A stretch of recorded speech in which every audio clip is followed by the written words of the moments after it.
Bonjour à toutes et à tous. C'est un grand format de Smart Impact que je vous propose aujourd'hui. 1 heure pour creuser les enjeux de transformation environnementale et sociétale avec un grand entretien de 26 minutes face à une personnalité qui compte dans l'économie française, prête pour l'impact. C'est la question que je poserai tout à l'heure à la présidente et fondatrice de l'agence BETC, Mercedes Héra. Pour ouvrir notre émission, on parlera de l'accompagnement des lycéens éloignés de la culture pour intégrer les grandes écoles du secteur. Dans notre débat, cette question, la hausse des taxes solidarité sur les billets d'avion, est-ce une bonne idée? Quelles conséquences pour le secteur du voyage, du tourisme? Et puis dans notre rubrique consacrée aux startups éco-responsables, je vous présenterai Eclos et son alternative au film plastique. Le secteur logistique en utilise 310 000 tonnes par an. Voilà pour les titres, c'est parti pour ce Smart Impact en format XXL.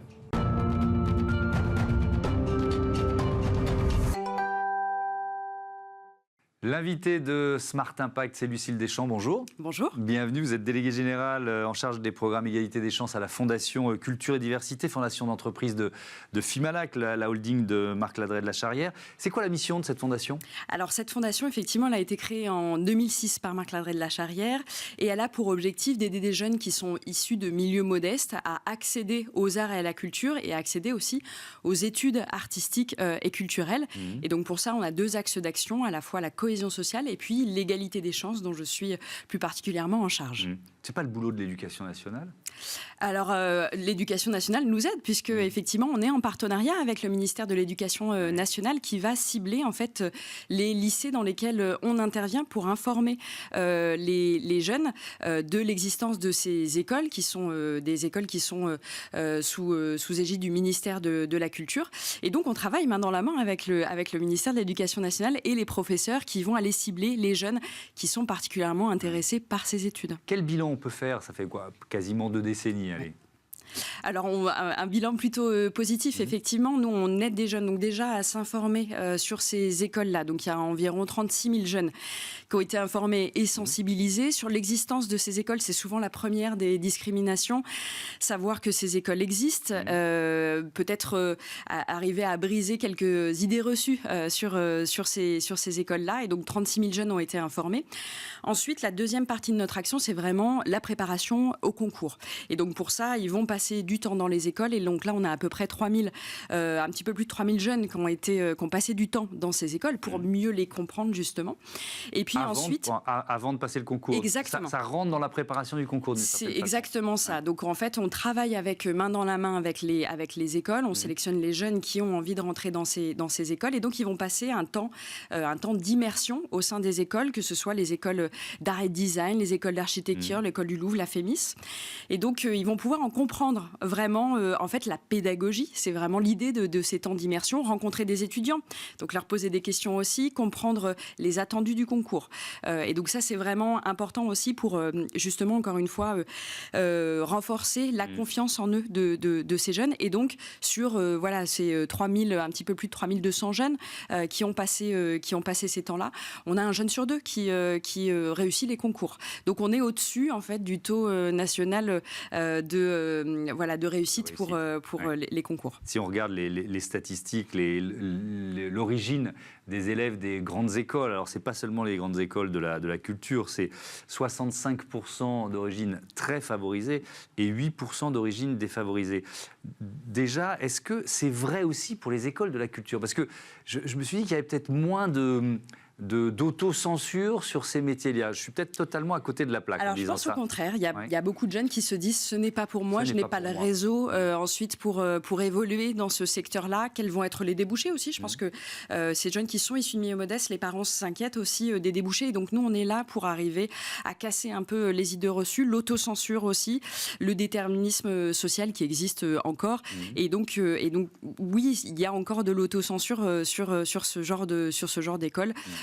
Comme d'autres écoles supérieures. Est-ce que c'est une méconnaissance? Je pense par exemple à tout l'univers du dessin animé et du jeu vidéo, dans lequel les Français sont parmi les meilleurs au monde, à la fois en créativité et puis même en capacité de production, on va dire en secteur industriel pour simplifier. Est-ce que c'est connu ça ? Alors non, c'est effectivement peu connu le fait que les Français soient à la pointe. Parce que là, on est dans l'univers des jeunes en général et des plus âgés aussi. Ouais, L'âge moyen d'un joueur aujourd'hui, c'est plutôt 45 que 25. Alors, c'est pas toujours connu. Pour tout vous dire, nous, on travaille peu avec ces écoles-là, parce que c'est des écoles privées. Nous, on travaille surtout avec les écoles publiques, effectivement. Mais voilà, développer un partenariat autour du jeu vidéo nous intéresserait aussi. On travaille avec une école privée qui est l'Institut français de la mode, qui est la plus grande école de mode. Et donc, voilà, développer des partenariats autour de certaines écoles privées peut être intéressant. Et effectivement, c'est des secteurs dans lesquels il y a des débouchés. Alors, c'est un secteur qui, en ce moment, a quelques difficultés, mais en tout cas, il y a des débouchés dans les studios. On espère que c'est temporaire, que l'intelligence artificielle ne va pas raser le secteur. Sur le bilan encore, parce que vous l'avez évoqué, mais est-ce que la diversité d'origine, finalement, parce qu'on en revient quand même aussi à ça, vous l'avez vu progresser dans les écoles en question depuis 20 ans, notamment grâce à votre action. Oui, notamment grâce à notre action. C'est l'idée aussi de se dire comment les programmes de la Fondation Culture et Diversité viennent faire bouger aussi les écoles de l'intérieur. Oui. Et donc comment on devient aussi plus accueillant, peut-être pour des jeunes qui viennent d'horizons différents, dont il peut y avoir une certaine violence symbolique aussi arrivée dans des écoles. Et donc les écoles bougent aussi vraiment de l'intérieur. Et donc on voit la diversité augmentée. Alors évidemment, je pense que c'est un travail toujours à recommencer, puisque les idées reçues se perpétuent d'année en année, et donc notre travail est toujours pertinent aujourd'hui. Un jeune éloigné de la culture, ça peut être un rural. Ah mais bien sûr. Non mais alors nous on a non mais juste pour sortir là aussi des clichés et des idées reçues. Complètement. Nous on intervient effectivement dans des lycées qui sont assez enclavés, et c'est vraiment l'idée que les écoles aillent se déplacer sur les territoires, et les territoires ruraux notamment. Et donc la diversité, on l'entend dans toute son acception, c'est-à-dire une diversité sociale, culturelle, économique, géographique. Et donc on s'adresse évidemment aussi à des jeunes issus de milieu rural. Ouais. Alors on va prendre un exemple, c'est le nombre de lycéens sélectionnés cette année. Je crois qu'il y en a 185. Alors, vous les accompagnez pendant combien de temps avant un concours? Vous avez commencé à répondre à la question, mais où ils en sont, là, ce groupe-là? Alors là, c'est un moment particulier pour eux, parce qu'ils sont en plein vœu Parcoursup. Donc, il y a une tension aussi qui est particulièrement présente. Donc, ils ont postulé pendant leur premier semestre de terminale. Ils ont été sélectionnés, ils ont passé en février par petits groupes de 30 ou de 15 une semaine en immersion dans les écoles. Donc c'est l'école du Louvre, l'INA, l'Institut français de la mode, les écoles d'architecture, que ce soit à Rennes, à Lille, ou les écoles d'art et design, que ce soit à Nîmes ou à Caen. On tourne chaque année pour vraiment une diversité aussi de représentation du territoire.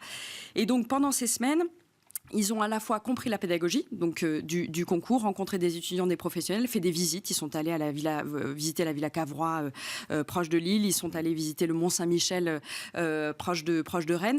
Et donc là, on leur a donné en tout cas toutes les clés.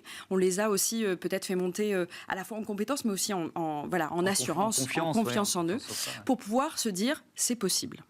Et donc là, on va les accompagner justement durant la phase Parcoursup. Donc on les met en relation avec des jeunes qui sont déjà rentrés en école et qui font partie du réseau maintenant, puisque depuis effectivement 20 ans, il y a pas mal de jeunes qui font partie de ce réseau-là. L'importance des rôles modèles, exactement.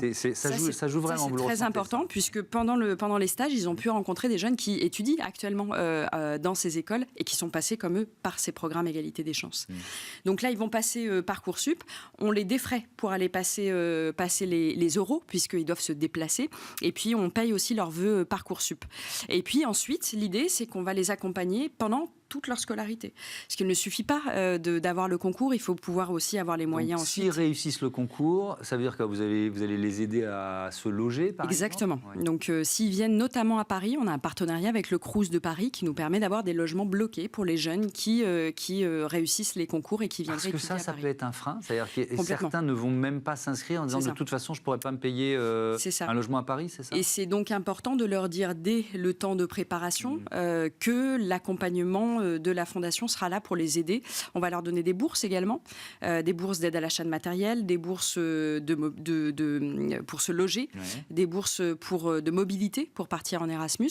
Est-ce que ça va jusqu'au premier job? Est-ce que l'accompagnement s'arrête quand même? Ça y est, ils ont trouvé un premier boulot. Jamais. Ah bon? Non, l'idée c'est vraiment de les accompagner donc pendant leurs études, mais après pendant leur insertion professionnelle. Mais pourquoi? Tendanciellement, ils vont manquer aussi de réseau. C'est-à-dire qu'on va essayer... Même s'ils se sont créés un réseau à l'école... Oui, mais quelquefois, ça ne suffit pas complètement. Et puis, voilà, il y a aussi quelquefois un sentiment d'illégitimité qui continue à être là. Et donc, nous, on va les accompagner pour briser ce sentiment-là. Donc, on leur propose à la fois des premiers jobs, des premiers stages aussi. On va les mettre en relation avec des mentors. Et ça, c'est important. Des mentors qui sont à la fois issus des jeunes, mais aussi issus des partenaires, de nombreux partenaires d'institutions culturelles, notamment parisiennes, avec le musée d'Orsay, le Palais de Tokyo, etc. On a des partenariats. On va les aider aussi à faire des résidences. C'est important, notamment pour les artistes plasticiens ou les artistes visuels. Donc, on a des résidences à la fois à la Villa Médicis, à la Villa Noailles. Et puis, on va les aider à se faire du réseau et puis à diffuser aussi leur création autant que faire se peut. Et puis ensuite, il y a la dernière étape, c'est la 5e. Et là, c'est vraiment les plus anciens qui vont s'engager en faveur des plus jeunes, qui vont revenir dans leur lycée, qui vont accompagner les jeunes pendant Parcoursup, on en parlait, qui vont proposer des emplois. Et donc, l'idée, c'est vraiment un cercle vertueux. On va boucler la boucle et donc faire en sorte que les plus anciens puissent redonner ce qu'ils ont reçu. Merci beaucoup, Lucille Deschamps, et à bientôt sur Be-Smart for Change. On passe tout de suite à notre débat, la taxe de solidarité sur les billets d'avion en question.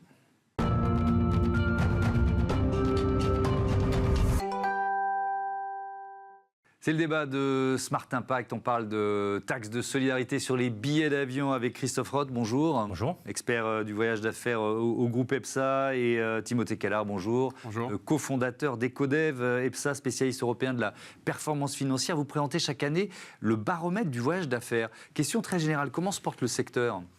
Il va mieux, il revient de loin, puisque effectivement, on l'a tous vu, avec le Covid, l'industrie du voyage a été fortement impactée, notamment sur le volet affaires, puisque les entreprises ont arrêté de se déplacer, ont beaucoup réfléchi. Mais il a retrouvé des couleurs, on retrouve plus de stabilité. Oui. Est-ce que quand même, il y a eu effectivement toutes les questions posées par le blocage Covid, on va dire comme ça, ce coup de frein. Est-ce que les comportements ont un peu changé dans les entreprises? On a vu des changements sur les durées de séjour, surtout aussi sur la fréquence des voyages.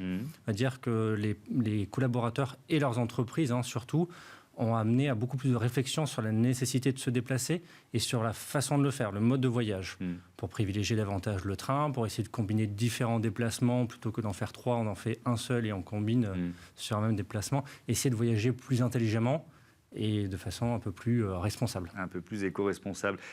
Présentation, vous êtes déjà venu plusieurs fois dans cette émission, Timothée Callard, mais je veux bien que vous nous présentiez Ecodev. Alors Ecodev est un cabinet de conseil qui travaille sur les sujets de l'environnement principalement ou de la RSE au sens large. Donc on mesure et on accompagne les employeurs pour avoir des indicateurs extra-financiers. Alors on va parler donc de cette taxe de solidarité sur les billets d'avion qui est réelle, concrète, Christophe Roth, qui a été votée. Vous pensez que c'est une mauvaise idée ? Alors, elle fait débat en tout cas. Les compagnies aériennes, dès que ça a été évoqué dans le projet de loi finance avec le gouvernement précédent, ont fortement réagi à cette annonce-là. En fait, ce qui pose question, c'est de ponctionner une industrie aérienne et l'application, en fait, que va devenir en fait cet argent, à quoi il va servir. Et très clairement, le gouvernement s'en cache pas. Il a besoin de remplir les caisses. Et donc, on va ponctionner l'industrie aérienne. Et on vient de l'évoquer, le secteur revient de loin. La croissance, elle est encore très fragile, en tout cas sur certaines compagnies, dont les compagnies françaises. Effectivement, ça peut venir un peu casser cette reprise-là. Ouais, votre avis, Timothée Callard ? Alors mon avis, il est plutôt sur un angle environnemental. C'est-à-dire que si on regarde de manière très macro les enjeux environnementaux et les accords de Paris, par exemple, on doit réduire tous les ans de 5% environ nos émissions. Et donc l'aviation devrait suivre cette décroissance. Ça représente 3% des émissions globales de gaz à effet de serre, grosso modo, l'aviation commerciale. Des calculs, mais effectivement. Si je prends un peu de recul aussi sur la situation, finalement, le voyage, de manière générale, est destiné à une élite à l'échelle du monde. C'est à peu près 50% des émissions de CO2 pour 5% des voyageurs. Donc en fait, on pourrait très bien se dire que taxer, c'est bien. Cela dit, Christophe l'a signalé, pour quelle fin et quel objectif. Donc effectivement, moi, mon avis sur cette taxe, si je dois donner un avis, c'est que sous couvert d'enjeux environnementaux et de surcoûts, on cache finalement un autre problème qui est un problème économique. Et donc, du coup, il y a un mélange et une confusion dans les genres qui, du coup, n'est pas extrêmement constructif, ni pour le sujet croissance économique ou même enjeux environnementaux. Mais si je ne me trompe, il n'y a pas de taxe sur le kérosène. C'est le seul moyen de transport dont le carburant n'est pas taxé. Il y a là une absurdité quand même. Ni le kérosène, ni la TVA. Oui. Donc effectivement, c'est un secteur où la fiscalité est assez particulière. Mais c'est quelque chose qui s'applique à l'ensemble des compagnies dans le monde. C'est une volonté, effectivement, de développement économique, puisque l'avion est un vecteur de développement économique. Maintenant, effectivement, encore une fois, je pense que le sujet, c'est pas tellement la taxe ou même son montant. Elle a triplé, voire quintuplé dans certains cas.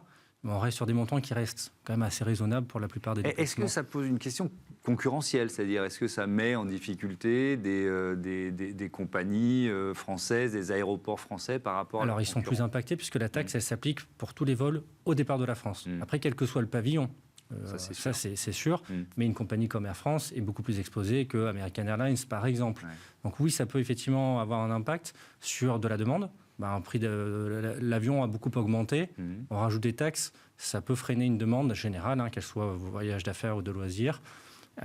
Ça peut avoir cet impact-là. Et puis, on a vu quelques compagnies qui n'ont pas forcément mis en pratique leurs menaces, mais qui étaient de se retirer, notamment Ryanair, de se retirer du marché français s'il y avait trop de taxes qui étaient appliquées. Ça pose la question du levier du prix, mais c'est quand même un levier efficace, Timothée Keller. Oui, effectivement, même des voyageurs. Si on veut inciter les voyageurs à un peu moins prendre l'avion et à privilégier d'autres modes de transport. Oui, alors même les voyagistes ou certains, comme Jean-François Rial de Voyage du Monde, précisent effectivement qu'il faudrait augmenter, mettre des taxes sur les kérosènes ou mettre des taxes aux aéroports. Après, ça pose la problématique de la gouvernance. C'est-à-dire que si on veut freiner les émissions carbone ou travailler sur les enjeux environnementaux, il faut travailler à une échelle à minima européenne, ce que préconise la Convention citoyenne pour le climat, par exemple, ou des travaux associés, ou au niveau même mondial. Et effectivement, là, aujourd'hui, on est sur des protocoles ou en tout cas des réglementations liées au traité de Chicago qui sont internationaux avec une spécificité de taxation, en tout cas de fiscalité, dont je ne suis pas expert, mais j'ai bien compris qu'elle était très particulière. Donc ça remet en cause, pour moi, ce sujet. Et là, en l'occurrence, il faut revenir à l'origine, la taxe dite Chirac aussi était pour lutter contre les problématiques de solidarité et entre autres contre le sida. Il y a plus de 20 ans. Aujourd'hui, quand on regarde où va cet argent, effectivement, c'est plutôt pour enfler les caisses de l'État. Pour réduire le déficit. Mais réduire le déficit, il faut bien que tous les secteurs prennent leur part. Enfin, ça m'amuse parce que quand, en l'occurrence, c'était Michel Barnier est arrivé à annoncer 60 milliards d'économies, évidemment, on n'a pas réussi à les faire. Tous les secteurs ont dit « Ok, c'est super, mais pas moi ». Donc on ne peut pas entendre ce discours-là. Votre avis? Je vous reposerai la question après, Timothée Keller. Mais je pense que le fond, encore une fois, c'est pas tellement le montant ou l'application d'une taxe. Alors oui, les compagnies aériennes ne sont pas très contentes. Moi, je vais plutôt mettre sur le volet des entreprises. Qu'elles attendent, ces entreprises qui font voyager des collaborateurs, c'est que les compagnies aériennes soient plus vertes. C'est-à-dire qu'à un moment donné, je peux faire ce que je veux, réduire mes voyages, prendre le train. Si j'ai besoin d'aller à New York parce que je dois rencontrer... Oui, le business fait qu'il faut y aller. Elle cherche à le faire de façon plus responsable. Et ça, c'est des investissements massifs pour les compagnies aériennes. Le développement de biocarburants, le renouvellement des flottes d'avions pour avoir des moteurs plus propres. Il y a beaucoup d'initiatives qui doivent être développées, qui coûtent très cher. Et cette taxe serait la bienvenue pour financer effectivement cette Timothée Keller. Cette évolution. Alors moi, mon avis sur la taxe, et pourquoi pas effectivement taxer plus pour réduire des usages. Après, il faudrait avoir une égalité, j'ai envie de dire, ou une équité dans cette taxation. Si on regarde dans l'aviation, vous avez à peu près un bon tiers qui est lié au voyage d'affaires. Allez, à peu près 20% qui est vraiment quelque part obligatoire parce que c'est des familles qui vont se retrouver avec des problématiques d'immigration, ce genre de choses, et à peu près la moitié liée au voyage loisirs, vacances.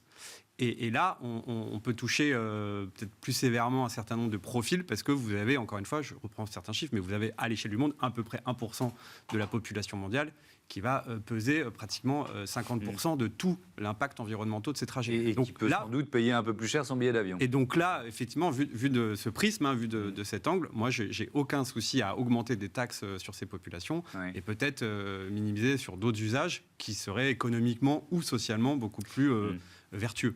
Mais cette nouvelle, la taxe n'est pas nouvelle puisqu'elle existe depuis 2006, taxe Chirac. Par contre, ce qui est nouveau, c'est qu'elle ne s'appliquait pas à l'aviation d'affaires, pas au voyage d'affaires, l'aviation d'affaires, les jets privés, qui aujourd'hui, effectivement, sont des contributeurs aussi de cette taxe. Oui, donc ça a changé. Il y a une autre question qui est plus générale. C'est vrai que la France est à la fois un leader mondial sur de l'aéronautique et du tourisme. Est-ce qu'on ne se tire pas une balle dans le pied, Timothée Kellard, en votant une taxe comme celle-là ? C'est sûr qu'on peut avoir cet effet de freiner un certain nombre de trafics ou de volonté de faire venir du monde chez nous. Après, quel type de voyage on cherche, quel type de tourisme on cherche, et est-ce que c'est, encore une fois, compatible avec, par exemple, les engagements que l'État français a signés sur les accords de Paris ? Si on regarde de manière beaucoup plus simple le sujet, est-ce que c'est finalement une bonne voie de vouloir continuer à avoir du tourisme avec beaucoup de vols pour des durées très courtes sur notre territoire ? Toutes les extrapolations, tous les chiffres et tous les travaux qu'on peut regarder démontrent que ce n'est pas compatible. Donc à un moment donné, il faut bien se dire la réalité. Ce n'est pas compatible. Donc moi, j'opterais plutôt pour des voyages effectivement long trajet, peut-être plus taxés, mais sur des durées plus longues, avec aussi d'autres types de moyens de transport. Enfin, on pourrait repenser un peu le tourisme. Et si on continue à aller dans cette direction, on sait que de toute manière, et malheureusement, si je finis même, l'argent qui est ponctionné aujourd'hui ne va pas servir à aider cette transition. Parce que si l'argent qui a été récupéré aujourd'hui aidait un tout petit peu à financer cette alternative, ou même en parler, ça serait déjà un bon signal. Là, aujourd'hui, c'est vraiment clairement dit, on a besoin de sous, on le récupère par n'importe quel canal. Celui-ci en est un parmi d'autres. Moi, ça ne me pose pas plus de problèmes que ça. Mais si on essaie d'avoir quand même une vision objective, ça mélange vraiment trop les choux et les carottes. Là. Même question, Christophe Hott. Est-ce que c'est à la France de prendre la tête de ce qu'on va, alors qu'on est des champions de l'aéronautique et du tourisme ? Alors, je ne m'exprimerai pas sur le côté loisir, parce qu'effectivement, ma responsabilité est davantage sur le côté entreprise. Mais je pense qu'effectivement, la France est souvent à l'initiative de beaucoup de sujets. Il faudrait que cette taxe, elle soit effectivement plus généralisée, plus globalisée. Pourquoi effectivement que la France la contribution, en fait, le réchauffement climatique, c'est un enjeu global, ça va échapper à personne. Il faudrait que ce soit quelque chose qui soit peut-être mené par la France, avec d'autres pays, comme l'a été la taxe Chirac, puisqu'on parle de taxe Chirac, mais en fait, il n'y avait pas que Jacques Chirac, il y avait aussi le président Lula, le Royaume-Uni, quelques pays phares qui ont été impliqués dans la création de la taxe à l'origine. Il faudrait qu'elle ait une portée plus mondiale, et encore une fois, qu'elle serve à décarboner cette industrie. Mais on est bien d'accord que l'équation de la hausse du trafic aérien et des objectifs de décarbonation, elle est intenable. On est d'accord. Bon. Et c'est là où, effectivement, il faut qu'on réfléchisse davantage à mieux se déplacer. C'est ça qui est important. Et l'avion non polluant, aujourd'hui, on n'a pas trouvé la solution. Non. Et les biocarburants, on peut en mettre jusqu'à 50% dans les avions d'aujourd'hui, sauf qu'on n'est pas capable de produire. Il n'y a pas la filière, ça coûte beaucoup, beaucoup plus cher. Et puis il y a des enjeux s'il fallait développer cette filière, c'est au détriment de terres qui servent à produire. Voilà. Si c'est pour moins produire des aliments pour les hommes et les humains et les animaux. C'est sûr que le levier de la demande, il doit être activé et c'est l'impact principal. La réduction des voyages en avion, elle est inéluctable si on veut effectivement avoir un impact sur le réchauffement. Mais, dernière question, Timothée Kellard, les pays émergents, ils voient dans l'avion à la fois un symbole et un levier de croissance et de développement. Donc, c'est pas à nous de décider de les priver de ce levier. L'idée, c'est pas de les priver, c'est peut-être de réguler un peu mieux. Encore une fois, si on regarde les chiffres, vous avez beaucoup de trajets réalisés par peu de personnes. Dans le monde, le voyage touche à peu près 10% de la population mondiale au niveau économique. Donc, en fait, 90% ne sont pas touchés par ce modèle économique. Donc voilà, donc il faut relativiser un petit peu. Et l'idée, c'est pas d'interdire les pays du Sud, c'est peut-être de mieux contrôler ceux qui, aujourd'hui, en abusent, parce que finalement, on peut avoir ce type de vocabulaire, avec des usages qui sont extrêmement importants. Et après, il y a une question d'objectif. Est-ce que vraiment, pour certaines populations, prendre l'avion très souvent sur des voyages d'affaires, accumuler à titre personnel, par exemple des miles, pour pouvoir avoir d'autres voyages de loisirs, est-ce que tout ça, effectivement, est réellement équitable au regard de ces populations ? Donc, on pourrait repenser, encore une fois, j'insiste, la Convention citoyenne pour le climat a travaillé sur ce sujet. Donc, c'est des citoyens qui n'avaient pas du tout de connaissances, qui ont travaillé sur ce sujet, et on prenait 4 recommandations, justement, avec un sujet de fiscalité, un sujet de régulation et un sujet de consensus sur l'équité des vols, qui, quand on le regarde, n'est pas si incohérent que ça et pourrait permettre déjà de travailler sur ces trajectoires de manière plus cohérente. Merci beaucoup, merci à tous les deux et à bientôt sur Bismart for Change. On passe à notre rubrique Prêt pour l'impact. Prête pour l'impact, c'est la question que je pose chaque semaine à une personnalité qui compte dans l'économie française. Je reçois aujourd'hui Mercedes Serra. Bonjour. Bonjour. Ravi de vous accueillir ici. Vous êtes la cofondatrice, la présidente de l'agence BETC qui fête ses 30 ans. Depuis quand les questions de RSE, on va évidemment beaucoup parler de ça ici, l'émission s'appelle Smart Impact. Depuis quand c'est stratégique ? Je crois que c'était stratégique avant qu'on parle de RSE. Ouais, sans utiliser ces mots-là. Oui, bien sûr, parce que BETC... En fait, on est né, on était dans les équipes de Havas, et on est sorti pour aller rejoindre le 10e, pour habiter Passage du Désir, qui est quand même un nom assez génial pour une agence, mais dans le 10e, il n'y avait personne. Ouais. Je me souviens, tout le monde nous disait « Qu'est-ce que vous allez faire là-bas ?» Et là, c'est très... on va dire, c'est devenu très mode, mais ça n'était pas du tout à l'époque. Donc c'était déjà une démarche Oui, notre RSE, obsession, c'était d'abord de créer un lieu, de créer un lieu quelque part où ça pouvait être utile, de créer un lieu intéressant pour nos équipes. On était très sensibles à leur donner du beau, à rénover. On parlait de rénovation à l'époque, tout le monde parlait tours, création de lieux et tout. Nous, on a rénové dans le 10e un lieu qui était le premier grand magasin parisien. Quand on a gratté les murs, il y avait marqué « aux classes laborieuses ». On s'est dit, c'est vraiment pour nous. Et donc, on est arrivé dans ce 10e. Les voisins nous ont mis « merci BETC » parce qu'il n'y avait personne qui s'installait là. Et d'ailleurs, les grands magasins, c'est devenu un lieu culturel, de coopération, de collaboration. Ici, il passe plein d'événements. Non, alors, dans le 10e, on a déjà créé ce qu'on appelait le Passage du Désir, qui était un lieu de culture ouvert à tous. L'idée, c'était d'investir dedans et pas de faire de l'argent. D'accord. Et nos démarches pro bono, nos démarches d'engagement, elles ont commencé à ce moment-là. D'accord. Mais ça, c'est d'un point de vue extérieur. Notre vision de la com, c'était déjà une vision très RSE. Nous, on pensait que la com, c'était là pour faire bouger les entreprises. Souvent, les entrepreneurs, les patrons nous disaient « mais on n'est pas prêt à parler, etc. » Et on a toujours expliqué que le langage, il était fondamental. Il fallait d'abord dire où on allait. Et même si on n'était pas prêt, ça donnait un chemin.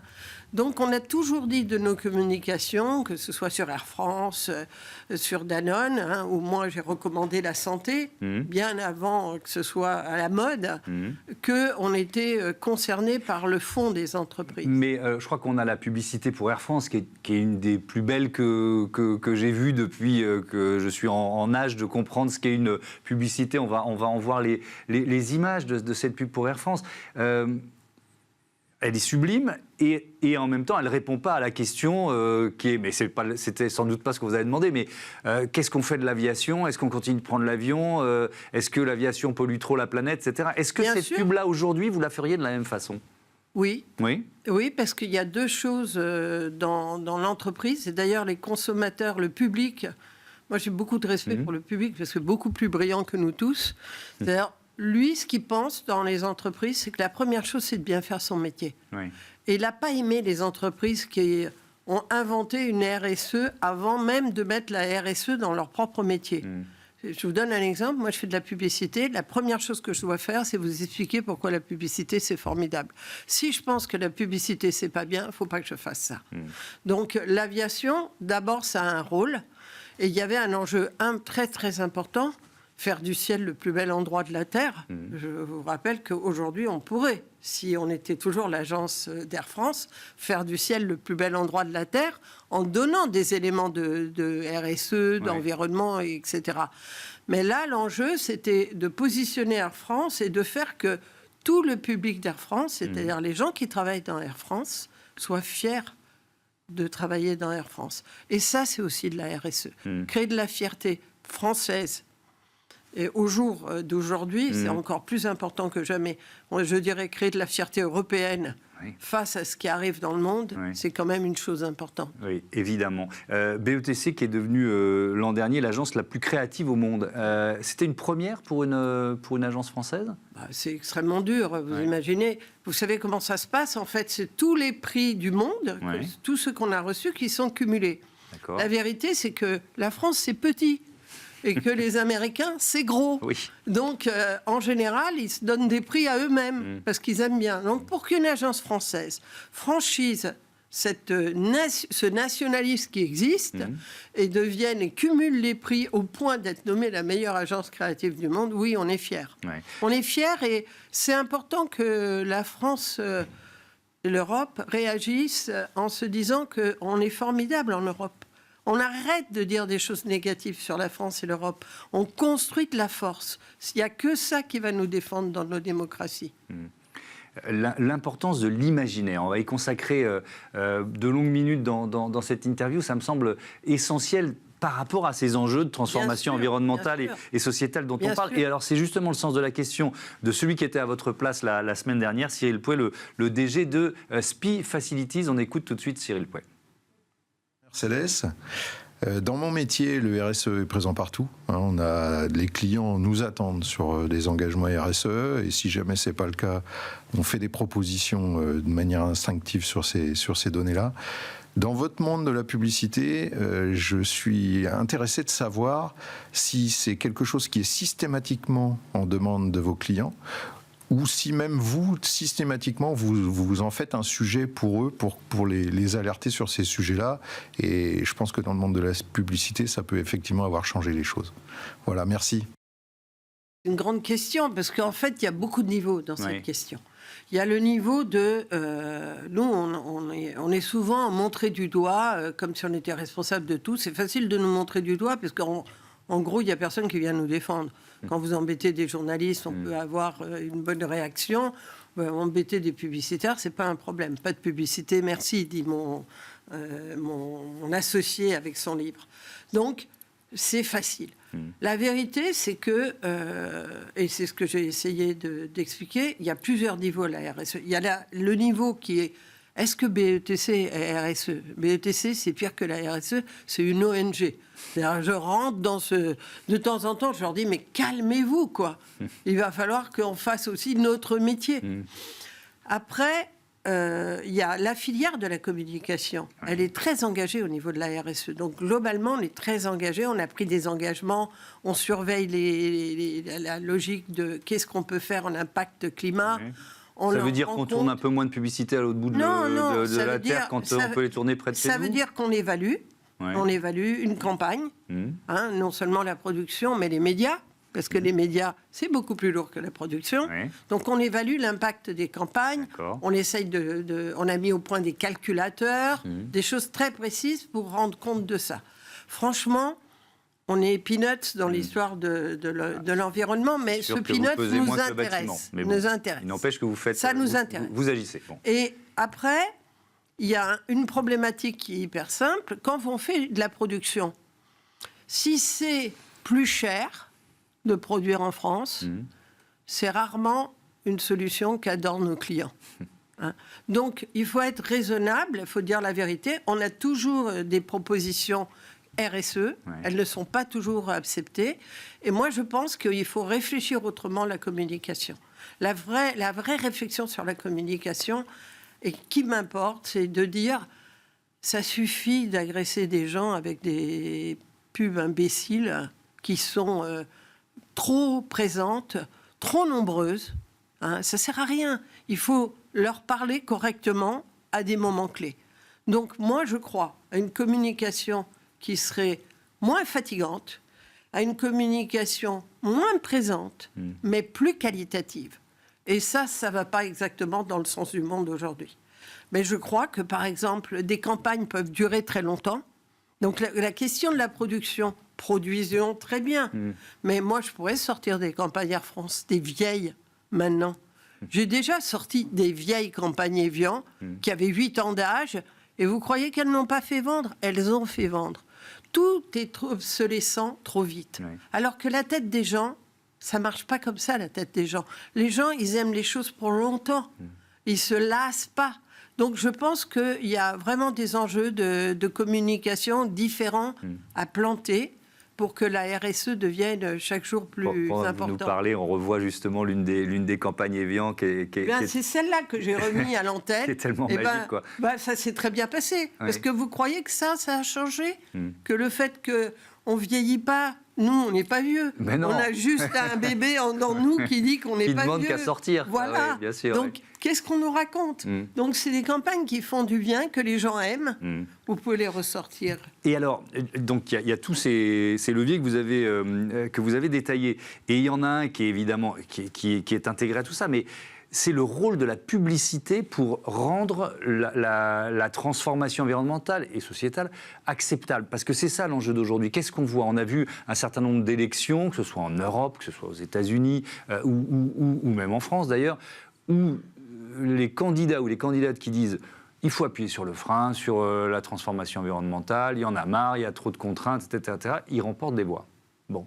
Est-ce que c'est pas parce que nous, médias, mais peut-être aussi publicitaires ou marques, on n'a pas su donner envie de Mais moi, je pense qu'il n'y a pas cette de problème. transformation? Moi, je pense que si vous écoutez les Français, les consos, ils sont beaucoup plus impliqués qu'on ne dit. Moi, je pense qu'on leur dit trop de choses désagréables, qui ne sont pas bêtes. Eux, ils ont une vision de la consommation très précise. Par exemple, ça les énerve quand vous leur dites on consomme trop, etc. Celui qui va chez Leclerc et qui, le 14 du mois, n'achète plus de viande, plus de légumes, vos histoires de riches, là, ça les énerve. Quand vous faites le pétrole, il y en a marre, etc., les gilets jaunes se disent, mais de quoi ils nous parlent, ces gens-là? Moi, je ne peux pas faire autre chose que prendre ma voiture. Donc, je pense qu'il faut être raisonnable. C'est-à-dire, eux sont beaucoup plus raisonnables. En revanche, quand vous leur dites, est-ce que vous pensez que les entreprises doivent faire un effort d'un point de vue environnemental, ça leur paraît évident, doivent le communiquer, oui. Quand vous leur dites, est-ce que vous faites des efforts? Oui. Quand vous leur demandez en quoi la notion de durabilité, c'est important, le fait de réutiliser des produits, des vieux produits, c'est important, mais si vous regardez maintenant ce qu'ils font, alors, parfois c'est un peu contradictoire. Il y a plein de gens qui achètent de la fashion pas cher, mais il faut toujours, c'est normal. Personne fait tout c'est logique. Mais en revanche, si vous regardez que les Galeries Lafayette, le Printemps, ils ont aujourd'hui des étages consacrés à des produits de seconde main. Quand j'appelle mon grand garçon, qui lui, alors là, me dit « Mais pourquoi tu grognes ? Moi, j'ai jamais acheté un vêtement neuf à ma fille. » C'est moi qui achète les vêtements neufs. Lui, il l'habille de vêtements vieux. Oui. Eh bien, ça ne le gêne pas du tout. Il adore sa fille. Donc, je pense qu'il faudrait être plus respectueux sur ce que font les gens, parce qu'ils font déjà beaucoup, et après prendre les grandes décisions comportementales de façon lourde au niveau politique. Ouais. Est-ce que quand vous discutez évidemment avec des très grandes marques, mais est-ce que cette question-là, la question de comment on parle de ce qu'on fait bien, c'est vous qui le mettez sur la table des discussions? Parce que moi j'ai vu beaucoup d'entreprises venir ici et me dire on n'ose pas trop communiquer sur ce qu'on fait bien parce qu'on va venir nous chercher sur ce qu'on fait moins bien. Je passe du temps à ça. Je passe du temps à expliquer que les gens demandent des comptes. Donc ils sont clairs. Ils demandent d'abord des comptes sur le métier, mais ensuite ça les intéresse. Qu'est-ce qui les intéresse? De comprendre comment une entreprise fait des efforts pour aller sur des problèmes environnementaux importants. Ils ne lui demandent pas de tout régler. Et aussi des efforts d'un point de vue sociétal. Parce que si vous gagnez beaucoup d'argent, peut-être que vous devez rendre un peu à la société. C'est ce que nous, on fait chez BETC, c'est ce qu'ils doivent tous faire. Et dans ce cas-là, ils leur demandent de parler, parce que sinon, comment ils le savent? Et le silence n'est pas d'or aujourd'hui. Le silence est soupçonné. Donc, ce n'est pas du caritatif. Donc vous poussez à une forme de transparence, sans que ce soit la dictature de la transparence, mais vous poussez à une forme de transparence. Mais je voudrais vous dire une chose sur un client difficile qui est le mien. Enfin, pour qui je travaille un peu, qui est Total. Je ne travaille pas assez, mais qui est... Total, c'est pas sérieux ce qu'on leur dit. C'est pas courageux. Ils font du pétrole. Mais aujourd'hui, c'est la seule entreprise pétrolière qui investit lourdement sur le soleil, sur l'électricité, mais lourdement. Oui. Et on dit non, mais plus de pétrole. Oui, ça représente encore 95 ou 96% du chiffre d'affaires de Total, le fossile. Non, l'investissement, il est à 50%. Ah oui, je parle du chiffre d'affaires, moi, pas voilà, et moi, je vous parle de l'investissement. Oui. Et je vous parle du fait que je pense que Pouyanné ne va pas craquer. Sous le diktat. BP a craqué, a dit c'est fini. C'est fini, on va faire que du pétrole, vous inquiétez pas, etc. C'est pas du tout le cas. Mais si vous l'écoutez aussi, comment est-ce qu'on fait aujourd'hui ? C'est-à-dire, on arrête un Total sur le pétrole en France et on va racheter le pétrole ailleurs. Faut être un peu intelligent. C'est quoi la transition ? C'est quoi la réflexion autour de la transition ? Après, je voudrais parler de la France, de nos diktats. Et il faut quand même qu'on fasse attention. C'est pas nous, là, qui détériorons tous la planète. La France, c'est pas mal. D'un point de vue écologique, la France, c'est pas mal. Oui, on voit d'ailleurs, si on regarde les baisses d'émissions de gaz à effet de serre depuis quelques années, il faut qu'on ait un équilibre qui nous permette d'avoir une économie solide. Là, c'est moins bien. La France, c'est moins bien sur l'économie solide. Et pourquoi l'économie solide, elle est importante ? Parce que pour les gens, le chômage, c'est important. Pour les gens, ce qu'ils gagnent, c'est important. Et pour le monde... Dans l'écologie, moi j'aime beaucoup l'écologie, mais la défense de la démocratie, j'adore ça. Donc là, il nous faut aussi être solide en France, être solide en Europe pour défendre notre démocratie. Sur la défense de la démocratie, l'une des publicités pro bono dont on peut parler, alors pro bono, ça veut dire évidemment que vous n'êtes pas payé pour les faire, c'est pour Reporters sans frontières, on va la voir. Je ne sais pas de quand elle date, cette campagne, puisque c'est un Vladimir Poutine très jeune. Il n'a pas encore été botoxé. Sans liberté de l'information, pas de contre-pouvoir, et on voit un Poutine qui nous fait un très joli droit d'honneur. Pourquoi Bon, vous nous avez proposé un certain nombre de pubs pro bono comme celle-là. Voilà, il y a eu le discours on enregistre cette émission quelques heures après le discours de Donald Trump devant le Congrès, où il part en guerre contre le wokisme, ce qu'il a fait penser. Enfin bon, c'est un combat pour des valeurs qu'on est en train de mener, là ? Bien sûr. C'est pour le droit, un truc incroyable. Déjà le droit, oui. Il n'y a plus d'état de droit bientôt. On a l'Inde, les grands pays, la Chine, l'Inde, la Russie et maintenant les États-Unis qui font comme si le droit n'existait pas. Ça ne nous intéresse pas. Donc c'est ce combat-là. Et ce combat-là, nous, il y a longtemps qu'on le mène. Dans les pro bono qu'on mène, on choisit nos combats. Les femmes, vous le savez, on va en parler. Combat important, mais les droits humains, un combat essentiel, qui d'ailleurs rejoint le droit des femmes. Bien sûr. Et dans le droit des humains, pour nous, le combat pour la liberté des journalistes, pour le droit à une parole de vérité, elle est importante, d'où Reporters sans frontières. Oui. Sur les droits des femmes, tiens, on a déjà reçu plusieurs fois Sista ici, donc on va vraiment voir cette pub que vous faites pour Sista. Pour lever des fonds, faut-il devenir un homme ? Et on voit une jeune femme qui s'appelle Tatiana Jama, qui est entrepreneur, que vous avez transformée en garçon. Ça marche, vous voyez, quand c'est un garçon. Et quand c'est un garçon, elle va lever plus facilement des fonds. Pas plus facilement, 95%. Voilà, c'est hallucinant. Alors ça a un petit peu changé, mais non, ça a presque pas changé. Un tout petit peu, mais bon. Ouais, elle est à quoi, 80 ? Voilà, oui, ça c'est sûr qu'on n'est pas à 50, ça on est bien d'accord. Il y a quand même eu un certain nombre de... Donc ça sert la campagne. Oui, bien sûr, et il y a eu un certain nombre de leviers réglementaires qui ont été activés, notamment sur la place des femmes dirigeantes, et on voit que la France est plutôt bien placée là aussi. Vous disiez, il faut qu'on arrête de battre sa coulpe en permanence. Donc la loi, l'aiguillon réglementaire, il peut faire bouger les lignes. Évidemment, ouais. il faut... En fait, on n'a pas l'égalité parce qu'on ne la veut pas. Si on la voulait, on peut faire beaucoup de choses. Donc il faut des quotas. Donc nous, c'est pas la France n'a pas imposé des quotas. Nous avons tout fait pour qu'il y ait des quotas et il y a des quotas. Les quotas du conseil d'administration, avant ces quotas, il n'y avait pas de femmes quasiment au conseil d'administration. C'est pas admissible. Donc, et cette histoire de l'égalité femmes-hommes, c'est pas un petit sujet. C'est pas un petit ministère qui change trop souvent de femmes. C'est un grand sujet. Parce que je pense que le jour où on arrivera à l'égalité, on sera beaucoup plus mieux sur la logique des droits humains. Et je pense que l'équilibre femmes-hommes, les hommes vont changer, les femmes vont changer pour un monde meilleur. Je pense que c'est fondamental. Tiens, une citation extrait d'une interview que vous aviez donnée au mois de novembre dernier à France Info. Quand vous vendez des yaourts, vous n'allez pas faire un discours féministe, vous prenez les femmes telles qu'elles sont aujourd'hui. En revanche, on peut utiliser la pub pour changer le monde. Ça rejoint tout ce qu'on est en train de nous dire. Je pense que l'État doit réfléchir à ça. C'est ça qui m'intéresse. Est-ce que vous avez été contacté par un ministère, les services de l'Élysée, que sais-je, Matignon, pour une grande campagne sur les droits des femmes? On fait des choses. On fait des choses avec le SIG, on a fait avancer des choses, etc., sur le droit des femmes. Je pense que le sujet il doit être pris très sérieusement. Il doit être pris dans l'école. Vous connaissez le problème des femmes et de la science. Bien sûr. Les gamines, elles n'ont aucun problème structurel. Elles sont meilleures très douées. Que les garçons en maths. Les résultats des filles sont meilleurs jusque loin. J'avais rencontré le proviseur de Louis le Grand qui m'avait dit, vous savez, qui est responsable de tout ça? Je lui ai dit, ben non, je ne sais pas. Les parents et les professeurs. C'est-à-dire la vision que les parents... Et c'est pas qu'ils n'aiment pas leurs filles, c'est qu'on a des kilos de stéréotypes. Hein, le monde, il vient à peine de changer pour les femmes.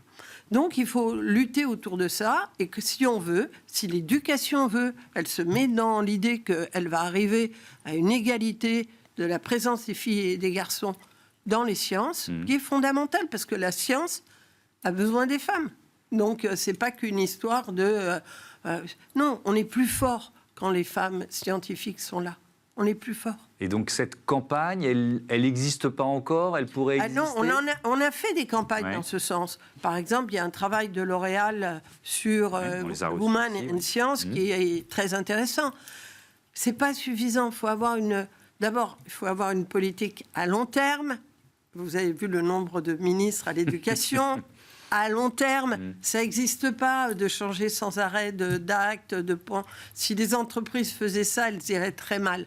Donc, c'est des plans à long terme. Si on veut l'égalité, il faut le prévoir et voir. Et comment est-ce qu'on enlève aussi les stéréotypes, le manque de confiance des filles? Rendez compte qu'à l'agence, pourtant, c'est moi la patronne avec Rémi, donc on fait ce qu'on veut. Donc, on est arrivé à, en tout cas, établir une égalité. Mais quand je regarde l'état des jeunes femmes, au même moment que l'état des jeunes hommes, il y a 10% de plus de stress pour les femmes. Et quand vous les analysez, c'est très simple, elles font tout. Quand vous tenez la maison quasiment seule, que les garçons, vous êtes... Ça ne change pas quand même, à peine. peine. Avec la génération des 20, des 35. Prenez des chiffres. Mais soyons dans les statistiques. C'est une catastrophe. C'est-à-dire, non. C'est-à-dire, on va se féliciter. Oui, ça a changé. Avant, ils avaient honte de pousser un landau. Non, alors maintenant, ils sont fiers. Donc, nous avons évolué. Ils accompagnent parfois les enfants à l'école. Ils vont faire des courses avec des listes des mamans. Mais qui s'occupe des enfants malades? Mais qui s'occupe de la réalité? Comment on change ça? Parce que, comme vous dites, c'est ancré dans dans le cortex profond depuis des générations. On prend des mesures égalitaires. C'est quoi une mesure égalitaire? Le congé paternité, c'est une mesure égalitaire. Il faut que les papas qui sont merveilleux vont s'habituer à l'enfant. Et vous allez voir, ça va très bien se passer. Ils ne vont pas tout d'un coup ne pas y arriver. Ils vont y arriver. Et là, il y a des règles. Si vous les mettez en même temps que les femmes, c'est les femmes qui font tout. Mais si vous les mettez successivement, le monde bouge. Il va bouger. Les garçons, ils sont pas non plus responsables de ce qui arrive complètement. Le monde va bouger.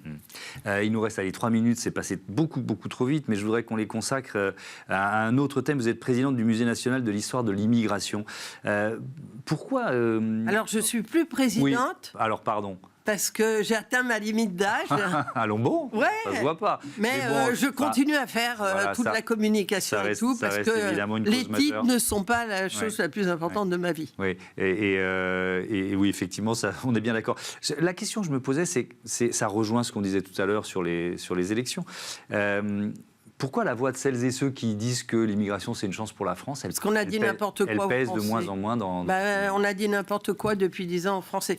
On a joué le jeu du Front National. Je suis désolée, moi je pense qu'il vaut mieux dire la vérité. Moi ça fait 14 ans que je travaille pour ce musée, pour une seule raison, c'est Jacques Toubon qui m'a appelé, qui a été un défenseur des droits incroyable, et qui m'a appelé, et on a pu raconter un peu de l'histoire de la vérité, quoi, de ce qui a fait la France. La France, c'est un des grands pays de l'immigration. Dès le XVIIIe siècle, on a eu besoin des autres. Et c'est un pays intéressant parce que ça a créé un vivre ensemble. Ce vivre ensemble, il est un peu cassé. C'est ça qu'il faut se poser en question. Après, il ne faut pas raconter qu'ils envahissent la France. Il n'y a plus personne qui a envahi la France. Donc, il n'y a pas... On a menti sur les chiffres, sur les données, on n'a pas mis en perspective. Donc, ça finit par créer... C'est tellement facile d'inventer qu'il y a quelqu'un qui est responsable et que ça va tout changer. Oui. Je vous promets que ça changera pas grand-chose. C'est une vieille technique politique d'inventer un bouc émissaire, ça c'est sûr. En tout cas, c'est pas ça qui va changer grand-chose. L'industrie, ça va changer quelque chose. Changer l'école, parce que l'école, aujourd'hui, elle n'est pas bonne pour les immigrés, mais elle n'est pas bonne pour les Français non plus. On a des problèmes sur l'éducation, on a des problèmes sur l'intégration. Et, il faut être honnête, on a aussi des problèmes qui sont liés à l'islam, et à cette culture qui ne veut pas non plus inventer un vivre ensemble. Mais avant, c'était les catholiques qui avaient fait ça. Donc on doit pouvoir y arriver, on doit pouvoir expliquer qu'on peut penser une religion, mais considérer qu'au centre de la France, il y a une laïcité qui est possible. Ouais. Et le rôle de la publicité là-dedans, on va terminer là-dessus, sur l'image, la diversité qu'on expose, il y a eu des progrès quand même. Ça, il y a eu énormément de progrès. Il y a un retour en arrière, là, parce qu'aux États-Unis, ça hurle tout d'un coup à l'envers. Je pense qu'il faut être calme. C'est-à-dire qu'il y a un moment donné où c'était presque excessif. C'est un peu ça qu'on a appelé wokisme.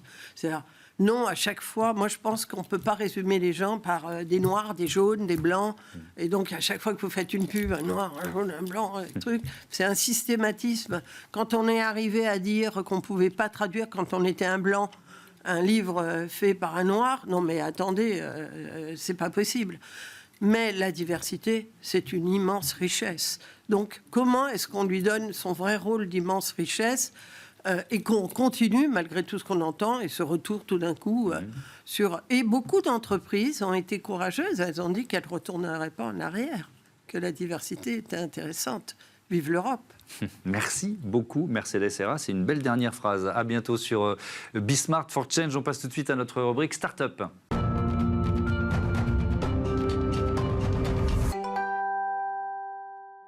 Smart Ideas, notre rubrique Startup et Innovation avec Corentin Desjean. Bonjour. Bonjour. Bienvenue, vous êtes le cofondateur d'Eclos, créé en 2022 avec votre frère Florian et Robin Bruno. Pourquoi vous l'avez créé? C'était quoi l'idée de départ? Alors Eclos, c'est une alternative durable et pratique au film plastique pour l'emballage de palettes. Donc l'idée, c'est de remplacer le film qui est utilisé depuis maintenant plusieurs dizaines d'années.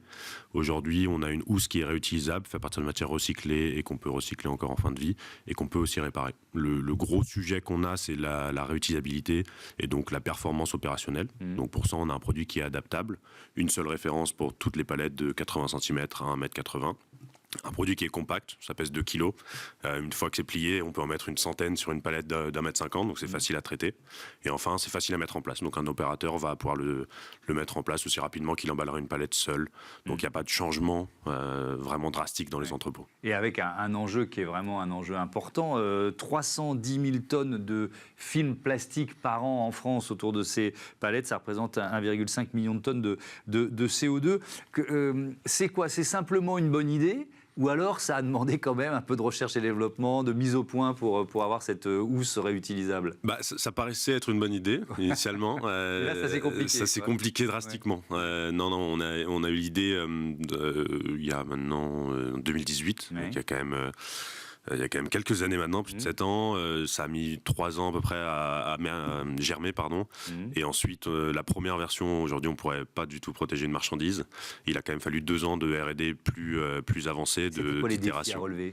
Des défis techniques. Il faut un produit qui soit relativement low-tech. Désolé pour l'anglicisme, mais qui soit relativement peu technique, parce qu'on doit le démultiplier. C'est-à-dire qu'in fine, ce sera plusieurs centaines de milliers de palettes qui seront équipées de ce produit-là. Donc il faut un produit qui soit peu technique, mais très très résistant. On va emballer des marchandises jusqu'à 800-900 kilos, ce que ne permet pas les films plastiques beaucoup plus légers qu'on a aujourd'hui. Donc c'est cet arbitrage-là entre une performance technique, une résistance et aussi un impact environnemental très faible. C'est-à-dire qu'on n'a pas le loisir de mettre du multimatériau ou de mettre des produits trop techniques. Oui, parce que vous souhaitez que cette housse, elle soit recyclable elle-même en fin de vie, et donc elle est en quoi? aller en polyester, mais on est sur du monomatériau. On a quelques éléments qui ne sont pas en polyester, mais ils sont sécables, enfin, on peut les dissocier très facilement. C'est un gros sujet, à la fois parce que c'est notre mission, et donc le but c'est de créer vraiment une boucle vertueuse, de pouvoir aussi avoir la main sur notre gisement de matières premières à terme, mais c'est aussi une nécessité légale, puisqu'un produit, pour qu'il soit considéré comme réutilisable dans les différentes obligations de taux de réemploi, il faut qu'il soit recyclable. Et donc c'est un gros enjeu. Est-ce que c'est une demande du secteur de la logistique ou est-ce que vous l'avez devancé? Comment on vous voit arriver avec votre housse là? Alors aujourd'hui, c'est une demande du secteur. Aujourd'hui, on a de la chance, c'est qu'on fait pas du tout. On a une équipe de 7 et on a 5 ingénieurs. C'est dire, on est focus sur la technique uniquement. On a peu d'équipes pour aller sur le terrain, pour aller chercher des clients. Et pourtant, on a beaucoup de contacts dans les grands groupes. On en a une 50aine qui nous ont contactés à date. Donc aujourd'hui, c'est une demande du secteur qui a été poussée par la législation à la fois française et européenne. Il y a 7 ans, c'était pas une demande du secteur. Il y a 7 ans, c'était plutôt un beau projet et on n'était pas forcément aussi bien accueillis dans les entrepôts. Et quand vous dites la réglementation a changé, quelle obligation légale pour ce secteur aujourd'hui? Alors, au niveau français, ça découle de la loi AGEC. C'est le décret 3R qui concrètement oblige les entreprises à avoir un certain taux de réemploi dans leurs opérations. L'intérêt de travailler sur les emballages tertiaires, donc les emballages de transport, c'est qu'en réalité, ils investissent un certain montant dans des emballages. Ils savent exactement quel taux de réemploi ils auront à la fin de l'année. Travailler sur la consigne, investir dans la consigne, dans des colis réutilisables, etc. Ils sont dépendants de clients, ils sont dépendants du fait que le client va vraiment l'intégrer à ses habitudes. L'avantage d'une solution comme la nôtre, c'est on investit, on sait quel taux de réemploi on a à la fin de l'année. Et au niveau européen, ça c'est un deuxième sujet qui est en train d'être validé, c'est le PPWR. Donc c'est à peu près la même chose, un peu plus précis sur les emballages, qui met des objectifs de réemploi spécifiques à chaque type d'emballage. Et aujourd'hui, c'est vraiment un gros sujet. Ça a été voté l'an dernier, c'est encore en cours de finalisation.